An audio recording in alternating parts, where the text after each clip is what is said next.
Trump India மேல 26% tariff போட்டிருக்காரு. Auto, pharma, IT, gems and jewellery industries எல்லாம் impact ஆயிருக்கு. ஸ்டாக்ஸ் ஆல்ரெடி டவுன் ஆயிருக்கு. இப்போ என்ன பண்றது? மார்க்கெட்ல ஷார்ட் டேர்ம் வாலட்டாலிட்டி இருக்கும், but long term investors panic ஆக வேண்டாம். இந்தியா இப்போ ட்ரேட் டீல் நெகோஷியேட் பண்ண யோசிச்சுட்டு இருக்காங்க. பட் இதனால நம்ம போர்ட்ஃபோலியோல என்ன ஆகும்? நான் ஏன் இவ்வளோ யோசிச்சுட்டு இருக்கேன்? ஏஎம்ஐவை காண்டாக்ட் பண்ணால் எனக்கான ஆன்சர்ஸ் எனக்கு ஆட்டோமேட்டிக்காக கிடைக்க போகுது.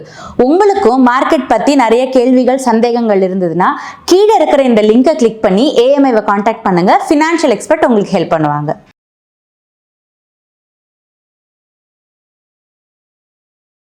ஃப்ரெண்ட்ஸ், இன்றைக்கி முதலீட்டு களமில் சேமிப்பு முறைகள் சீரீஸில் ஒரு இன்ட்ரெஸ்டிங் டாப்பிக்கை பற்றி பேச போகிறோம். நம்ம எல்லாருக்குமே பிடிச்ச விஷயம் சுற்றுலா. சுற்றுலாவுக்கு சேமிப்பு, அதை பற்றி தான் இன்றைக்கி பேச போகிறோம். ஒவ்வொரு பாயிண்ட் ஆஃப் டைம்லேயும் இதை செஞ்சே ஆகணும், இதை செஞ்சால் எவ்வளோ நல்லாயிருக்கும் அப்படின்னு பல விஷயங்கள் நமக்கு மைண்டில் இருக்கும். அப்படி இருக்கக்கூடிய பல விஷயங்களில் சுற்றுலாங்கிறது ரொம்ப முக்கியமான ஒரு விஷயம். பைக் எடுத்துகிட்டு ரொம்ப தூரம் போகணும் அப்படின்னு ஒரு ஆசை இருக்கும். சில பேருக்கு காரில் ஜாலியாக போகணும் விரும்பினங்களோடு அப்படிங்கிற ஒரு விருப்பம் இருக்கும். சில பேருக்கு ட்ரெயின் ட்ராவலில் போகணுன்னு இருக்கும். சில பேருக்கு யாட்டில் போகணுன்னு ஆசை இருக்கும். சில பேருக்கு க்ரூஸில் போகணுன்னு ஆசை இருக்கும். சில பேருக்கு செலவெல்லாம் பெரிய விஷயம் இல்லை, ஆனால் ட்ரெக்கிங் போகணும் அப்படின்ற ஒரு விருப்பம் இருக்கும். சில பேருக்கு இயற்கை வளங்கள் நிறைந்த இடங்கள், சாங்சுவரிஸ், வைல்ட் லைஃப், அதெல்லாம் பார்க்கணுன்னு ஆர்வம் இருக்கும். சில பேருக்கு நதிகளை பார்ப்பதுன்றது ஒரு பெரிய இன்ட்ரெஸ்டாக இருக்கும். சில பேருக்கு சொசைட்டிஸ் எப்படி இருக்குது, மற்ற சமூகங்கள் எப்படி இயங்குது அப்படிங்கிறத பார்க்குறதுல நிறைய ஆர்வம் இருக்கும். ஸோ அவங்க சைனாவுக்கு போவாங்க, நார்டிக்கு போவாங்க, யூரோப்பில் போய் பார்ப்பாங்க. சில பேருக்கு ஹிஸ்ட்ரி எப்படி இருக்குது அப்படின்றத தெரிஞ்சுக்கிறதுல பெரிய ஆர்வம் இருக்கும்.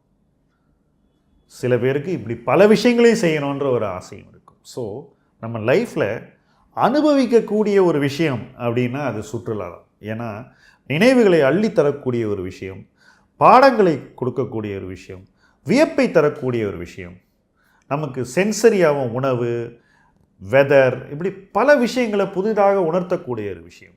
இப்படி ஒரு விஷயத்தை செய்யணும்னா பணம் இல்லாமல் செய்ய முடியாது இல்லையா? ஸோ நம்ம மைண்டில் இந்த ஆசைகள் இருக்க நம்ம ஒன்றுமே செய்யாமல் என்னைக்காவது செய்யலாம், அந்த டைம் வரும்போது எல்லாம் நடக்கும் அப்படின்னு நினச்சா அது நடக்கவே நடக்காது. அதை நடக்க வைக்க வேண்டியது நம்முடைய பொறுப்பு. ஸோ ஏர்ன் பண்ண ஆரம்பித்த உடனே எங்கெல்லாம் என்னெல்லாம் செய்யணுன்ற நம்ம ஆசைகளுக்கு நம்ம சேமிக்க ஆரம்பிக்கணும். அப்போ அப்படி சேமிக்க ஆரம்பிக்கும் போது அந்த சேமிப்புகள் வளரும்போது நாம் என்ன செய்ய நினைக்கிறோமோ அதையெல்லாம் உரிய காலத்தில் செய்ய நம்மளால் முடியும். நான் பார்த்துருக்கேன், நான் சின்ன பையனாக இருக்கும்போது ஃபாரின் போகணுன்ற ஆசையை ரிட்டையர் ஆகிட்டு பல பேர் நிறைவேற்றிக்குவாங்க. அதுவா நேரம், அவங்களுக்கு உடம்பு கூட அந்த அளவுக்கு சப்போர்ட் பண்ணாது.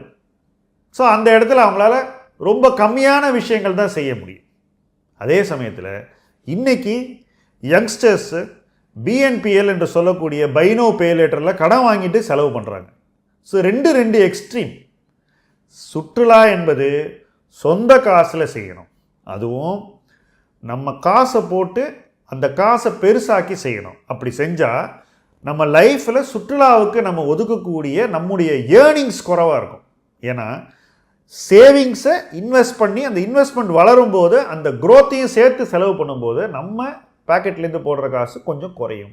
அது மட்டும் இல்லை, செய்யக்கூடிய விஷயங்கள் விரிவாகும். ஸோ அதனால தான் சுற்றுலாவுக்கு சேமிப்பு என்பது ரொம்ப ரொம்ப பவர்ஃபுல்லான ஒரு விஷயம். நம்ம லைஃப்பில் ஃபஸ்ட்டு டே ஏர்னிங் ஆரம்பித்ததுலேருந்து செய்ய வேண்டிய ஒரு விஷயம். அப்படி செய்யும்போது நம்ம டைம் டு டைம் என்னென்ன ஆசைகள் இருக்கோ அதை ஒன்று ஒன்றா நிறைவேற்றிக்கலாம். இதில் இன்னொரு விஷயமும் இருக்குது. இந்த சீக்வன்ஸ் நேராக போய் ஒரு பெரிய செலவை செய்யணுமா அல்லது படிப்படியாக நம்மளுடைய சுற்றுலா அனுபவங்களை வளர்த்துக்கணுமான்றது, ரெண்டு விஷயமும் நம்முடைய எக்ஸ்பீரியன்ஸை எப்படி மாற்றி அமைக்கும் என்பதை நான் இந்த இடத்துல சொல்ல விரும்புகிறேன்.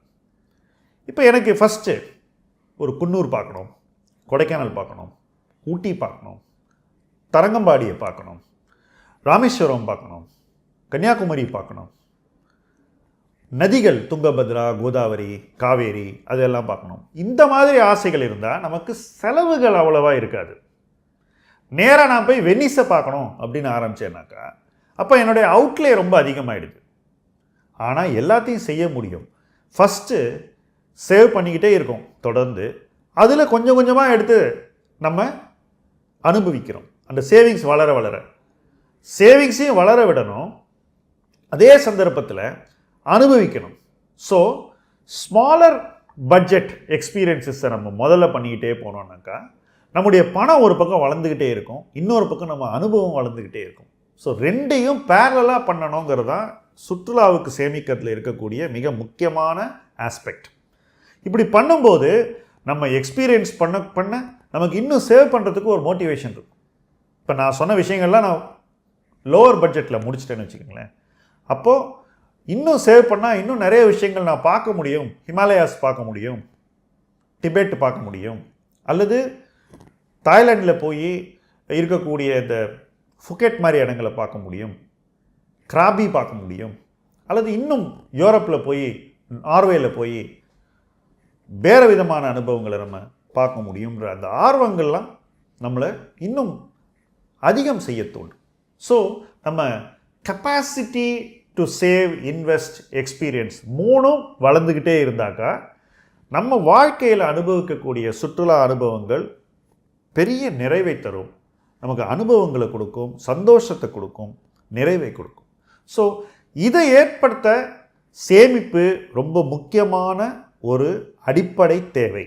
அந்த சேமிப்பு வளரணும். ஸோ அதை இன்வெஸ்ட் பண்ணுறது ஸ்மார்ட்டாக பண்ணணும். என்றைக்கு வேணாலும் பணத்தை எடுக்கக்கூடிய இடத்துல சேமித்து முதலீடு செய்யணும். என்றைக்கு வேணால் எடுக்கலான்ற அந்த வசதி இருந்தாலும் அந்த வசதியை சுற்றுலாவுக்கு மட்டுமே உபயோகிக்கக்கூடிய ஒரு டிசிப்ளினை நம்ம வளர்த்துக்கணும். இதுக்கு ஒதுக்கிட்ட இதை எடுத்து வேறு இடத்துல நான் போட மாட்டேன்ற அந்த ஒரு வைராக்கியம் ஒவ்வொருத்தருக்கும் இருக்கணும். அப்படி இருந்தால் தான் எல்லா நேரத்திலையும் நினைத்ததை செய்ய முடியும். நினைச்சதை விட அதிகமாகவும் நம்ம சுற்றுலா அனுபவிக்கக்கூடிய ஒரு இடத்துல நம்ம இருப்போம். இப்படிப்பட்ட ஒரு வாழ்க்கை முறையை பல பேர் செய்யணும்னு நினச்சி செய்யாமல் விட்டுடுறாங்க. ஆனால் நீங்கள் இந்த வீடியோவை பார்த்ததுக்கப்புறம் இதை எப்படி செய்யலாம் அப்படின்னு யோசித்து செஞ்சு ஜெயிச்சு அனுபவித்து உலகத்தை பார்த்து நிறைவடைய என்னுடைய வாழ்த்துக்கள். தொடர்ந்து இந்த பயணத்தில் நீங்கள் எங்களோடு வர வேண்டும் என்பதே எங்களுடைய விருப்பம். நம் சுற்றுலா தொடரட்டும். முதலீட்டு களம் உங்கள் களம். நன்றி.